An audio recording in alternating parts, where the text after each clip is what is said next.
हरे कृष्णा, राधे राधे श्रोताओं। आज हम श्रवण करेंगे भागवत गीता पाठ का 14वां अध्याय। भागवत गीता पाठ के 14वें अध्याय में भगवान अर्जुन को सत्य, रज और तम अंश इन तीनों गुणों पर इनसे मिलने वाले फलों के बारे में बताते हैं। और जो कोई भी इन तीन गुणों से ऊपर उठ जाता है उसकी विशेषताएं बताते हैं। भगवान कहते हैं, पार्थ, अब मैं तुझे सभी ज्ञानों में से जो भी सबसे सर्वश्रेष्ठ ज्ञान है वह ज्ञान बताता हूँ, जिसको कि जाने से सभी ऋषि मुनि इस संसार से ऊपर उठकर परम गति तक पहुँच गए हैं। इस ज्ञान का सहारा लेकर और मेरे स्वरूप वाला और मेरे जैसा ही बनकर वह सृष्टि के आरंभ में ना तो जन्म लेते हैं और ना ही प्रलय आने पर विलीन होते हैं। महान ब्रह्मा मतलब प्रकृति मेरा गर्व है और इसी से मैं भी डालता हूँ, जिससे यह सभी वस्तुएं ऊर्जा उत्पन्न होते हैं। जहाँ कहीं भी जिस किसी भी योनि में जो कोई भी रूप उत्पन्न होता है, महान ब्रह्मा ही उन सब की मूल योनि है। अर्थात अच्छाई, आवेश और आलस्य प्रकृति से ही उत्पन्न होते हैं। उन्होंने ईश्वर आत्मा को शरीर में बांध कर रखते हैं। यह तीन सद्गुण निर्मल और विकार रहित है। यह प्रकाश करने वाला है और पाप कर्मों से मुक्ति दिलाने वाला है। लेकिन सद्गुण भी मनुष्य को सुख और ज्ञान इन दोनों के अभिमान से बंधन में डालता है। राजगढ़ धाम ना और शक्ति से लगा उत्पन्न करता है। यह मनुष्य को कर्म और उसके कर्म के फल की इच्छा और उसके साथ लगा उसे बंधन में डाल देता है। अज्ञान से उत्पन्न होता है और यह मनुष्य को मुंह में डाल रखा है। यह लापरवाही अलग से उत्तरा द्वारा मनुष्य को बंधन में रखता है। सब आनंद में राजगुरु कर्म में और तामोगुण उसके ज्ञान को ढककर मनुष्य को लापरवाही में लगाता है। समय समय पर इन तीनों में से एक प्रधान हो जाता है और बाकी दोनों ही दब जाते हैं। सब गुण प्रदान होता है और तमोगुण को दबाकर बाकी दोनों को दबाकर तमोगुण भी बाकी दोनों दबाकर ही प्रधान होता है। जब ज्ञान का प्रकाश, विवेक, शक्ति और चेतना यह सब मनुष्य के शरीर और इसकी इंद्रियों में दिखने लगती है, तब समझना चाहिए कि तमोगुण बढ़ रहा है। जब वह कर्म, काम, अशांति और बहुत अधिक लालसा मनुष्य में बनने, तब समझना चाहिए कि उसमें राज घट रहा है। जब मनुष्य में प्रकाश का अभाव होने लगे, जब लापरवाही, आलस्य और यह सभी मनुष्य में उत्पन्न होने लगे, तब समझना चाहिए कि उसमें तमोगुण बढ़ रहा है। सुन पार्थ, मनुष्य की आत्मा उसके शरीर के मरने के बाद कहाँ जाएगी, इस बात पर निर्भर करती है उसकी मृत्यु किस दिशा में होती है। अगर उसकी मृत्यु उस दशा में हो जब सद्गुण प्रधान हो, तब उसकी आत्मा को जाने वाले लोगों में जाएगी। और यदि उसकी मृत्यु हो जब राजोगुण प्रधान हो, तब उसकी आत्मा कर्म में लिप्त लोगों के बीच जन्म लेगी और उसकी मृत्यु को तब वन में जन्म लेगा। लोग अच्छे कर्म का फल साध्वी को निर्मल होता है। कर्म का फल, तामसिक कर्म का फल अज्ञानता और मूर्खता होती है। सत्वगुण से ज्ञान उत्पन्न होता है। रजोगुण और तमोगुण से लापरवाही, अज्ञानता और मूर्खता ही उत्पन्न होती है। जो लोग सद्गुण में स्थिर होते हैं वह ऊपर मुक्ति और प्रगति की ओर उठते रहते हैं। रजोगुण वाले लोग बीच के क्षेत्र पृथ्वी लोक में ही रहते हैं और तामसिक प्रवृत्ति वाले लोग बुरे कर्मों में लगे रहने के कारण नीचे नरक को प्राप्त करते हैं। जब मनुष्य यह जान लेता है कि सभी कर्मों में इन तीन गुणों के अलावा कोई कर्ता नहीं है, और जब वह उसको भी जान लेता है कि जो इन तीन गुणों से भी बड़े हैं, तब वह मेरे स्वरूप को पा लेता है, तो वह मेरे जैसा बन जाता है। जब मनुष्य शरीर से उत्पन्न होने वाले शत्रु जाता है, वृद्धा अवस्था छूट जाता है और उसे अमर जीवन मिल जाता है, इनके बारे में जानने की जिज्ञासा से पूछते हैं। इसकी क्या पहचान होती है, उसका आचरण कैसा होता है और वह इन तीनों गुणों से परे कैसे पहुँचता है। श्री भगवान अर्जुन को समझाते हैं, जो व्यक्ति अपने अंदर प्रकाश लगा और मुहूर्ता के उपस्थित होने पर, इन सब के मौजूद होने पर उन्हें बुरा नहीं मानता, और जब वह लुप्त हो जाए और जब वह ना हो तो उनकी कामना नहीं करता। सदा ही संतुष्ट, सदा इच्छा मुक्त, गुणों की समस्त प्रतिक्रियाओं से, गुणों के खेल से बिना उनसे विचलित हुए उनमें समभाव से बैठे रहता है और जो है समझ लेता है कि केवल उनकी कर्म कर रहे हैं और यह समझते हुए उन गुणों और उनकी क्रियाओं से अविचल और शांत भाव से अलग रहता है। जो दुख सुख को समान समझता है, जो अपनी आत्मा में ही स्थिर रहता है, उसमें ही टिका रहता हूँ। जो मिट्टी पत्थर की रात और सोना चांदी इन सबको सम्मान समझाता है, अच्छी या बुरी वस्तुओं और परिस्थितियों में एक रहता है, उनको एक जैसा ही समझता है। जो मित्र और शत्रु के साथ एक जैसा ही व्यवहार करता है और जिसने सभी कर्मों और उन कर्मों के सभी फलों को त्याग दिया है, ऐसा व्यक्ति श्रेष्ठ है और इसे तीनों गुणों से भी ऊपर उठा हुआ कहा जा सकता है। जो व्यक्ति बिना विचलित हुए भक्ति योग से मेरी सेवा करता है, वह तीनों गुणों से ऊपर उठकर परम ब्रह्म को पा लेता है और तीनों गुणों से ऊपर उठ जाने के कारण वह मुझे ही प्राप्त कर लेता है। इसी के साथ भगवत गीता का 14वां अध्याय समाप्त होता है। बाकी के अध्याय भी आपको जल्द ही चैनल पर देखने को मिलेंगे। इसके लिए चैनल सब्सक्राइब जरूर करें ताकि अगले अध्याय आपसे कभी भी मिस ना हो। और यदि आप काफ़ी समय बाद यह वीडियो देख रहे हैं तो बाकी के अध्याय आपको हमारे चैनल की भागवत गीता प्लेलिस्ट में मिल जाएंगे और कमेंट्स में आपको हमारे द्वारा किया गया ये यत्न कैसा लगा जरूर बताएं। अध्याय में भगवान पूर्णतः प्रकृति ज्ञान अज्ञान पर ब्रह्मा और मुक्ति के बारे में बताते हैं और उनकी केशव से कहते हैं, हे भगवान, मैं यह जानना चाहता हूँ कि पुरुष और प्रकृति क्या है।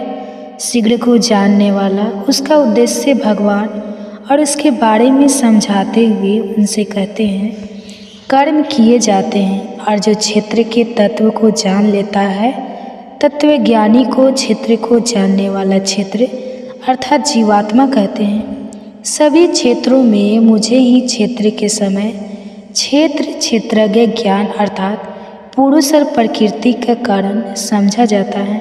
अब मैं तुझे बताता हूँ क्या है, वह किस प्रकार का है, कहाँ से आया है, उसमें क्या क्या पर मदन होते हैं। उस क्षेत्र को जानने वाला क्षेत्रज्ञ क्या है और उसकी कौन कौन सी शक्तियाँ हैं। क्षेत्र क्षेत्रज्ञ के बारे में ऋषि मुनियों ने विस्तार से व्याख्या की है और इनका तर्क सहित वर्णन वेदों शास्त्रों द्वारा भी किया गया है।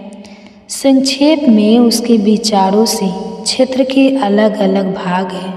5 महाभूत पृथ्वी, जल, अग्नि, वायु तथा आकाश, 10 इंद्रियों जिनमें 5 ज्ञान इंद्रियाँ, जीव नेत्रकों, लाखजी तथा त्वचा और 5 कर्म इंद्रियाँ, जिन, वाणी, पाँव, हाथ तथा 5 इंद्रियों के विषय रूप गंध, स्पर्श तथा अहंकार, यह सब मिलकर क्षेत्र और ही करना, छल कपट करना ना भूले और सहनशीलता सरलता से गुरु की सेवा, दोनों की शुद्धता स्थिरता और आत्म संयम, इंद्रियों के विषय में वैराग्य, पत्नी घर इत्यादि के प्रति कोई भी ना हो, ममता करना ना प्रिय तथा प्रिय अच्छी तथा भी सभी घटनाओं के प्रति समान चित्र भाग तथा बिना किसी रुकावट से मेरे प्रति दृढ़ अविचल भक्ति, एकांत स्थान में निवास करना, जन समुदाय के प्रति रुचि, लगातार आत्मा के ही ज्ञान में मग्न रहना,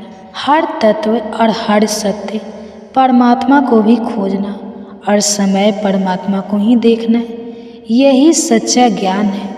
और जो कुछ इसके विपरीत होता है वह सब अज्ञान है। अब मैं तुझे वह बताऊंगा जो कि जानने योग्य है और जिसे जान लेने से मनुष्य परम आनंद को पा लेता है। वह है पर भ्रम है, पर भ्रम आदि है अर्थात धर्म विहीन है। वह स्वास्थ्य सत्य और असत्य इन दोनों से भी परे है। उसके हाथ पैर सर नित्य सभी जगहों और है। वह सभी वस्तुओं में व्याप्त संसार में निवास करता है। उसमें सभी इंद्रियों के गुण हैं और फिर भी वह से रहित है। वह निर्लिप्त रहता है फिर भी सबको संभाले हुए थे। अच्छी तरह गुणों का आनंद भी लेता है। वह सभी अस्तित्व में आई वस्तुओं और सभी जलों के बाहर भी है और अंदर भी। वह स्थिर खड़ा है और वह चलता फिरता भी है। वह इतना सूक्ष्म है कि उसे जानना भी असंभव है। वह बहुत ही दूर बेहद पास भी है। उसके ना तो टुकड़े किए जा सकते हैं और ना ही उसे बांटा जा सकता है। फिर भी वह इस सृष्टि में बटा हुआ है। वह अंधकार से भी परे है। वही ज्ञान है, ज्ञान का विषय भी वही है। वह सबके हृदय में स्थित है। इस प्रकार क्षेत्र ज्ञान और ज्ञान का संक्षेप में वर्णन कर दिया गया है। जो भी व्यक्ति इस बात को समझ लेता है वह मेरी दशा को प्राप्त होने के योग्य बन जाता है। तो इस बात को अच्छी तरह समझ ले कि प्रकृति और पुरुष दोनों ही संसार में सब कुछ होने का कारण है कि दोनों प्रकृति से उत्पन्न होती है। कर्तव्य करने के साथ वह यह सब प्रकृति के कारण होते हैं। लेकिन जो अपने दो दाल में जो सुख दुख आदि का अनुभव करता है उसका कारण जीवात्मा पुरुष प्रकृति में स्थित होकर जीवात्मा पुरुष प्रकृति से उत्पन्न गुणों का अनुभव करती है। इन्हीं गुणों के साथ आसक्ति यह लगाव जी की अच्छी इच्छा या बुरी योनियों में उसके जन्म का कारण बनती है। लेकिन शरीर में स्थित ही एक और भी परम भक्त है जो परमेश्वर साक्षी अनुमति देने वाला, संभालने वाला, भोगने वाला परमात्मा कहलाता है। जो कोई भी इस प्रकार आत्मा और प्रकृति पुरुष और प्रकृति को उनके गुणों के साथ जान लेता है वह वर्तमान में जो भी कर्म करता रहे वह फिर जन्म नहीं लेता। कुछ लोग परमात्मा को ध्यान द्वारा अपने भीतर देखते हैं, कुछ ज्ञान द्वारा परमात्मा का दर्शन करते हैं, जबकि कुछ कर्म योग द्वारा ऐसा करते हैं। लेकिन बहुत से लोग ऐसे हैं जो ध्यान, ज्ञान और कर्म के मार्ग को नहीं जानते। ऐसे लोग अज्ञानी लोगों से उनके विषय के बारे में सुनते हैं और जो कुछ उन्होंने सुना है उस पर आस्था रखते हुए मेरी भक्ति में लग जाते हैं। और मेरी भक्ति में लग जा कि मैं और मेरी इस भक्ति द्वारा वह भी मृत्यु के पहुंच जाता है। पार्थ, तो इन सब बातों को समझ ले कि संसार में जो कुछ भी अटल है यह चलने वाली वस्तुएं उत्पन्न हुई है। वह शरीर और आत्मा प्रकृति और पुरुष के संयम और संयोग से अब इन दोनों के मेल से, इन दोनों के जुड़ने से ही उत्पन्न हुई है। जो व्यक्ति परमात्मा को सभी वस्तुओं में समान रूप से निवास करते हुए देखता है और उन वस्तुओं के नष्ट हो जाने पर भी जो उन्हें नष्ट ना हुआ देखता है वह सही देखता है, क्योंकि वह ईश्वर को सब जगह समान रूप में निवास करते हुए देखता है। इसीलिए वह अपने मन के द्वारा अपने मन को कष्ट नहीं पहुंचाता और तब वह परम गति को प्राप्त करता है।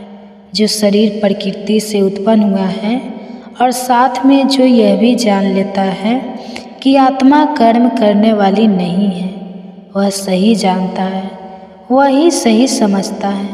जब वह इस बात को देख लेता है कि सभी वस्तुओं की अलग अलग होने की दशा में भी वह सब उसे एक में केंद्रित है, उसमें से ही यह सारा विस्तार होता है, उसमें से यह सारी सृष्टि निकलती और फैलती है, तो वह ब्रह्मा को पा लेता है। क्योंकि परमात्मा अनादि अनीश्वर निर्गुण उस दोष से मुक्त है, इसलिए जब वह शरीर में निवास करता है फिर भी वह न तो कोई कर्म करता है और ना ही वह किसी कर्म में लिप्त होता है और वह किसी भी कर्म में बंधा भी नहीं है। जैसे सर्वव्यापी आकाश अपनी सूक्ष्मता के कारण किसी भी वस्तु से लिप्त नहीं होता, किसी भी वस्तु से चिपकता नहीं है, वैसे ही शरीर में रहने वाली आत्मा शरीर से लिप्त नहीं होती। जैसे ही सूर्य सारे संसार को प्रकाशित करता है, वैसे ही क्षेत्र का स्वामी भी अपने सारे क्षेत्र को वैसे ही प्रकाशित करता है। इस तरह से जो लोग अपने ज्ञान की आँखों से क्षेत्र और क्षेत्रज्ञ अंतर को और सभी प्राणियों की प्रकृति से मुक्त हो जाने की विधि को जान लेते हैं, वह परम लक्ष्य को पा लेते हैं। इसी के साथ भागवत गीता का 13वां अध्याय समाप्त होता है। बाकी के अध्याय आपको जल्द ही चैनल पर देखने को मिलेंगे। इसके लिए चैनल को सब्सक्राइब जरूर करें ताकि अगले अध्याय आपसे कभी भी मिस ना हो। और यदि आप काफ़ी समय बाद यह वीडियो देख रहे हैं तो बाकी के अध्याय आपको हमारे चैनल के भागवत गीता प्लेलिस्ट में मिल जाएंगे। और कमेंट्स में आपको हमारे द्वारा किया गया यह यत्न कैसा लगा यह जरूर बताएं। का मिलना इन सब के विषय में श्री भगवान बड़े ही सुंदर तरीके से बताते हैं। अर्जुन केशव से पूछते हैं, केशव, जो भक्त पूरी श्रद्धा और निष्ठा से तेरे व्यापक गुण में रूप की उपासना करते हैं और दूसरे उस अव्यक्त मीनाक्षी निर्गुण ब्रह्मा की उपासना करते हैं, इन दोनों में योग में अधिक और उत्तम है। भगवान उत्तर देते हैं, पार्थ, जो लोग अपने मन को मेरे गुण में रूप में स्थिर करके पूरी श्रद्धा और निष्ठा से मेरी उपासना करते हैं, उनको मैं योग में सबसे उत्तम मानता हूँ।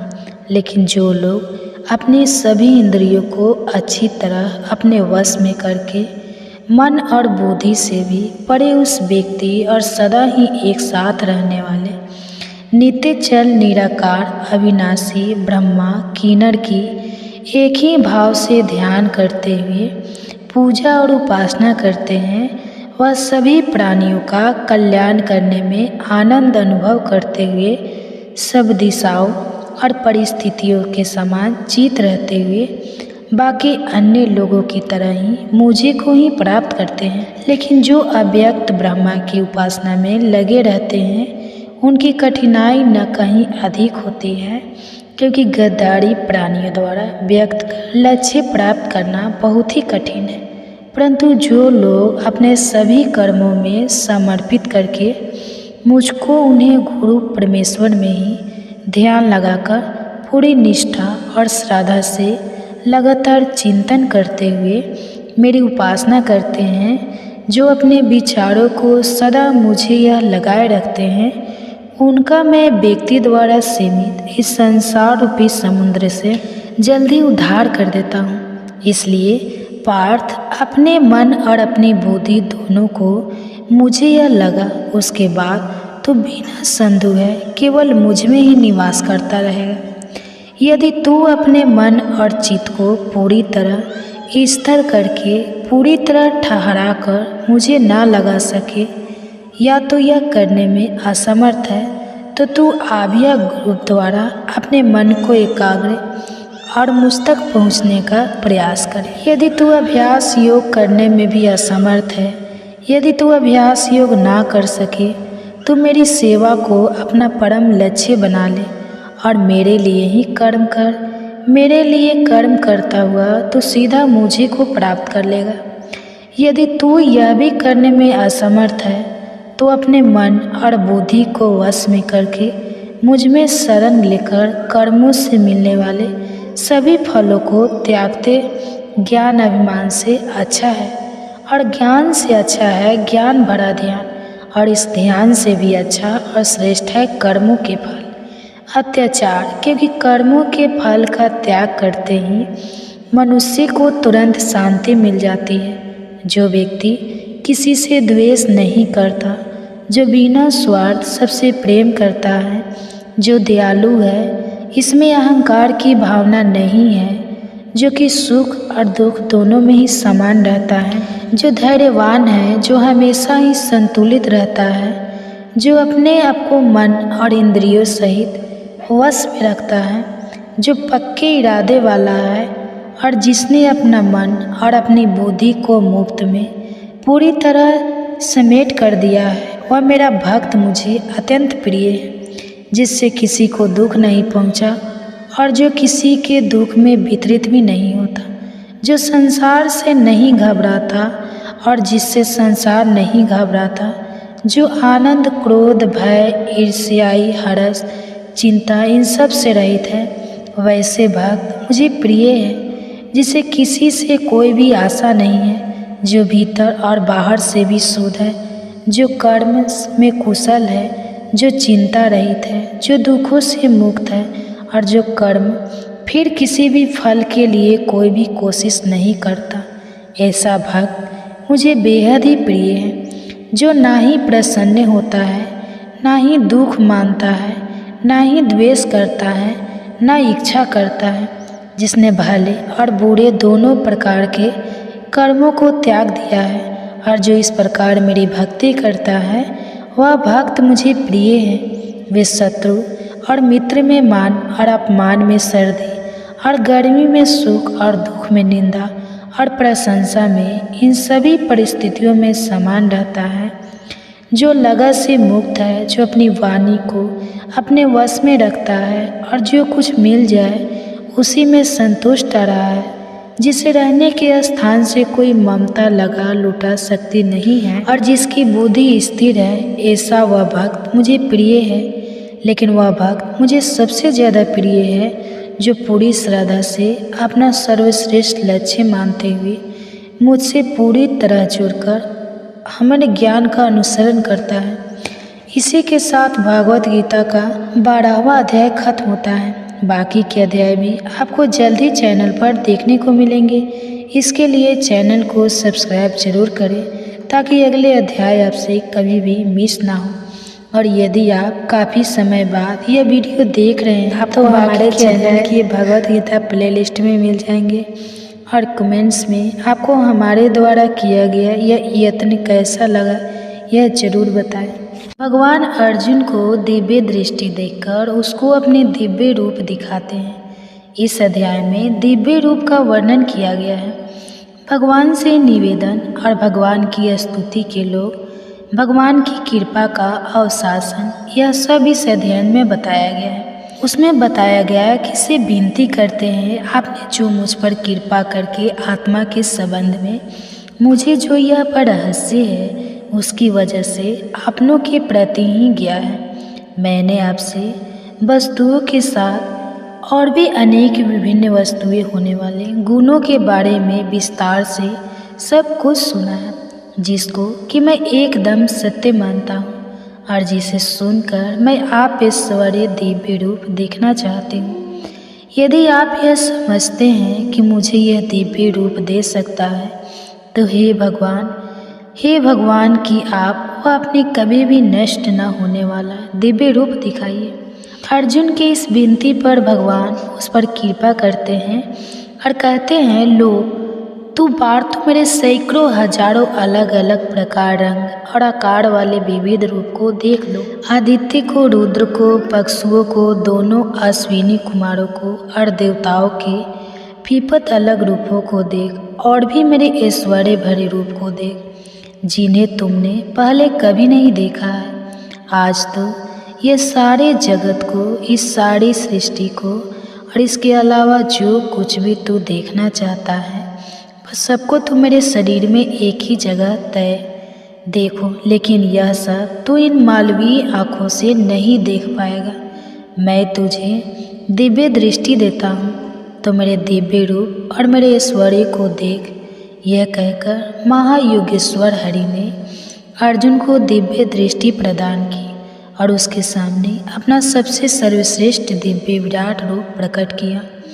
वह रूप अनेक मुद्दों और नेत्रों वाला था।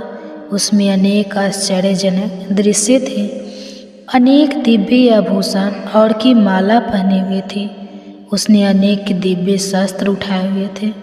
वह रूप सभी ऐश्वर्य और से भरा हुआ था। वह दिव्य तेज वाला, अनंत और सर्वव्यापी था। यदि आकाश में कई सूर्य एक साथ भी चमक उठे तो फिर भी वह उस परमात्मा के दिव्य रूप से देश के बराबर शायद ही हो सके। वह अर्जुन ने उस देवों के भी देव के शरीर में अनेक रूप में बड़े हुए सारे संसार को, सारी सृष्टि को एक ही जगह इकट्ठा देखा। तब अर्जुन आश्चर्यचकित हो गया। उसके रोंगटे खड़े हो गए। उसने हाथ जोड़कर सर झुकाकर कहा, हे भगवान, मैं तुम्हारे शरीर में सभी देवताओं और हर प्रकार के प्राणियों के समूहों को देख रहा हूँ।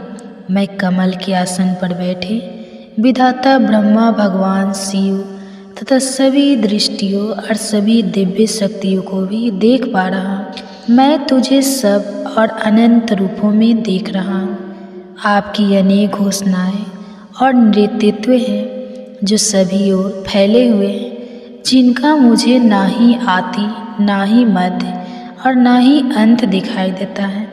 मैं तुझे मुकुट, चक्र और गदा धारण किए सभी और दमकते हुए प्रकाश की तेज संभोग के रूप में देख रहा हूँ, जिसको कि देख पाना बेहद कठिन है। जो सब और धधकती हुई आग सूर्य के समान चकाधौ करने वाला है। आप अनीश्वर भगवान हो, जिसका ज्ञान प्राप्त किया जाना चाहिए। आप इस संसार के पूर्ण आधार हो। आप स्वास्थ्य धर्म के परम रक्षक हो। मैं जान गया हूँ कि आप ही सनातन पुरुषों में देख पा रहा हूँ कि आपका ना ही कोई आदि है, ना ही मध्य और ना ही अंत है। आपका समर्थ अनंत है। आप ही अनगिनत भुजाएं हैं। सूर्य और चंद्रमा आपके निर्भर है। आपका मुख धधकती हुई आग की तरह है और आपके तेज से यह सारा संसार तप रहा है। आकाश और पृथ्वी के बीच कई यह सारा स्थान, तो यह सारी दिशाएं तुम अकेले से भरी हुई है, तो अकेले ही व्याप्त है। जब आपका यह आश्चर्यजनक भयानक रूप दिखाई देता है तो तीनों लोग कांपते हैं। उधर देवताओं के समूह आपके अंदर प्रवेश कर रहे हैं और उनमें से कुछ डरे हुए हैं, हाथ जोड़कर आपकी स्तुति कर रहे हैं। शेरगढ़, आदित्य कारण, पशु गणना, विश्व देवगण और अश्विनी कुमार, पितृगण, अमरुद गंधर्व और यक्ष प्रश्नों के संभव सभी आपकी ही ओर देख रहे हैं। आप यह विशाल रूप को देखकर सभी लोग ताप रहे हैं और उन्हीं की तरह मैं अभी कहाँ पर हूँ। आपके इस आकाश को छूने वाले अनेक रंगों में दमकते और बड़ी बड़ी चमकती हुई आँखों वाले इस रूप को देखकर मेरा मन भय से काँप रहा है। मेरा ना ही धीरज बंध रहा है और ना ही मुझे शांति मिल रही है। जब मैं लपेटे उगलते हुए आपके मुंह को देखता हूँ तो मुझे दिशाएं तक पहुँचने बंद हो जाती है और मैं किसी भी प्रकार संतुलन नहीं बना पा रहा हूँ। देवताओं के स्वामी, मुझ पर दया कीजिए। उधर सभी देवताओं के समूह के साथ राष्ट्र के सभी पुत्र भीष्म, द्रोण, कर्ण तथा हमारे पक्ष के भी प्रमुख योद्धा तुम्हारे मुखी जा रहे हैं। जैसे नदियों की तेज धाराएं समुद्र की ओर दौड़ती चली जाती है और उसमें प्रवेश करती हैं, वैसे ही इस पृथ्वी लोक के वीर योद्धा लपटे उगलते हुए आपके मुख में घुसे जा रहे हैं। जैसे पतंगे जोर से जलती हुई आग पर अपने ही विनाश के लिए तेजी से झपटते हुए आते हैं, वैसे ही यह लोग तेरे विनाश के लिए तेरे मुख में जा रहे हैं। आपके मुख निकलती कोई भयंकर किरणें इस संसार को जला रही है। देवताओं में श्रेष्ठ, मुझे यह बताओ, कितने भयानक रूप वाले आप कौन हैं? आपको प्रणाम है, मुझ पर दया कीजिए। अर्जुन की गुहार पर श्री भगवान कहते हैं, पार्थ, मैं समस्त लोगों का विनाश करने वाला काल हूँ और जो यह लोगों का दमन करने में लगा हुआ है, दोनों सेनाओं में खड़े यह योद्धा तेरे कर्म के बिना भी नहीं बचेंगे। इसलिए तो उठकर खड़ा हो जा, अपने शत्रुओं को हार कर इस समृद्ध राज्य का आनंद ले और यश प्राप्त कर। यह सब तो पहले ही मेरे द्वारा मारे जा चुके हैं। बस तू कारण बन जा और भीष्म, द्रोण, जयद्रथ, कारण तथा और भी अन्य योद्धाओं को मार डाल, जो कि पहले ही मेरे द्वारा मारे जा चुके हैं। डर मत, और युद्ध में तो शत्रुओं को अवश्य ही हार जाएगा।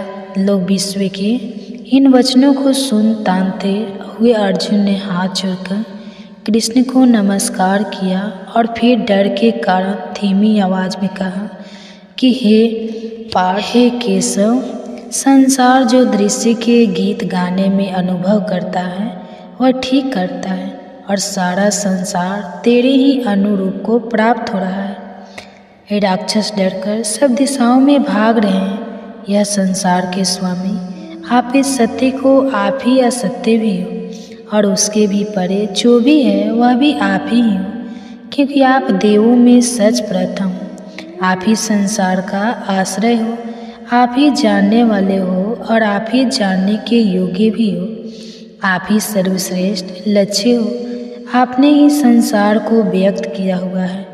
आप यज्ञ हो, आप ही वर्ण हो, आप ही कम हो, आप ही चंद्रमा हो और आप ही सबके प्रजापति ब्रह्मा भी हो। आपको 1000 बार नमस्कार है। आप स्वरूप हो, आपको सब ओर से नमस्कार। आपकी शक्ति की तो कोई सीमा ही नहीं है और आपका बल अनंत है, इसलिए आप ही सब कुछ हो। आपकी इस महिमा को न जानते हुए मैंने आपको जो कि कीवर्ड थे यादव ने मित्र आदि कहा है।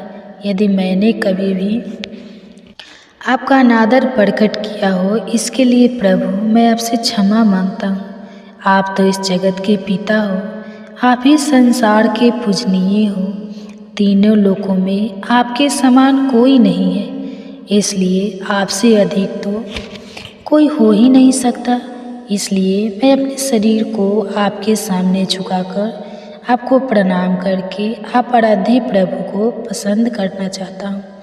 मैंने आपका वह रूप देखा है जिसे किसी और ने कभी नहीं देखा और जिसे देखकर मुझे आनंद हुआ है, लेकिन मेरा हृदय है भय से काँप रहा है। प्रभु मुझ पर प्रसन्न होइए और मुझे फिर अपने पहले वाला मानवीय रूप ही दिखाइए। 1000 मुखों वाले विराट रूप में आपको पहले वाले मुकुट और गदा धारण किए हुए देखना चाहता हूँ। हे भगवान, आप फिर अपना मानवीय रूप दिखाइए।